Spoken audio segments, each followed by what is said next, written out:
Good day, all students, and welcome to Europe Hotel School London. I am Arfan, your instructor for this lesson, and the other instructor is Anna. Hello, everyone. I'm thrilled to be here. So, Great to have you, Anna. What's on the agenda for today? Today, we're going to delve into the wonderful world of wine and exciting. beer, and how understanding them can enhance our appreciation as consumers. That sounds great. Where should we start? Absolutely. Let's begin with wine. It's important to familiarize ourselves with the major types like red, white, rosé, sparkling, and fortified wines. And each of those types has its own unique characteristics, right? Exactly. Yes, factors like grape varieties, climate, and winemaking techniques all influence a wine's character, making each one distinct. Right. Speaking of grape varieties, can you tell us more about them? Sure thing. Classic grapes like Cabernet Sauvignon and Chardonnay are well known, but there are also lesser-known varieties like Gruner Veltliner and Nero d'Avola. Oh, I've heard of Gruner Veltliner. Isn't it an Austrian grape? It is. Yes, exactly. It's known for its crisp acidity and peppery notes, which makes it quite unique. And Nero d'Avola, that's from Italy, right? Correct. That's right. It's a bold red grape from Sicily, offering rich flavors of dark fruit and spice. That's fascinating. So, how do regions influence wine styles? Good question. Well, regions like France, Italy, Spain, California, and Australia have unique terroirs, which affect the grapes and, ultimately, the wine. Terroir refers to the climate, soil, and other environmental factors, right? Exactly. Yes, these factors, along with viticultural practices, shape the wine's characteristics, giving each region's wine its unique profile. So, mastering wine tasting must involve understanding all these elements. Absolutely. Evaluating appearance, aroma, taste, and finish is key to appreciating a wine fully. You know, sometimes I find wine tasting a bit intimidating. I understand.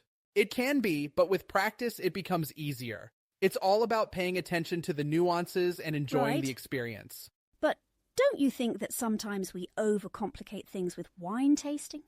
I mean, can't we just enjoy the wine without all the analysis? That's a fair point. While it's important to appreciate the complexities, ultimately, it's about personal enjoyment. Exactly. So if you like it, that's what matters. Glad we're on the same page. Now, how about food and wine pairing? Any tips? Sure. Yes. Pairing wine with food can elevate your dining experience. You need to consider factors like flavor intensity, acidity, and texture to create harmonious combinations. Could you give us an example? Of course. For instance, a rich red wine like Cabernet Sauvignon pairs well with hearty dishes like steak because the tannins complement the protein. And for lighter dishes? Good question. A crisp white wine like Sauvignon Blanc goes nicely with seafood or salads as it doesn't overpower the flavors. That's really helpful. Now, shifting gears to beer, there's a vast array of styles, isn't there? There sure is. Absolutely. From classic lagers and ales to IPAs, stouts, and sours, each style has distinguishing characteristics. What influences these characteristics? Great question.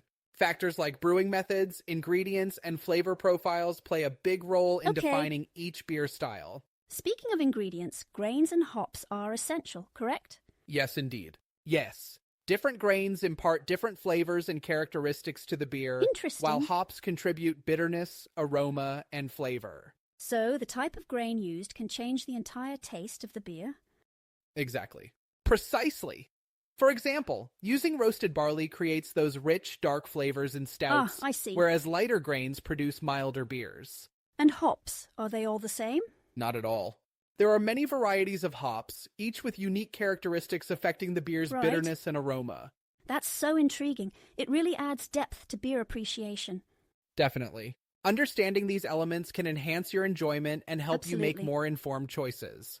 Well, I've certainly learned a lot today. Me too. It's always exciting to explore these topics and share knowledge. Before we wrap up, any final thoughts? Just one.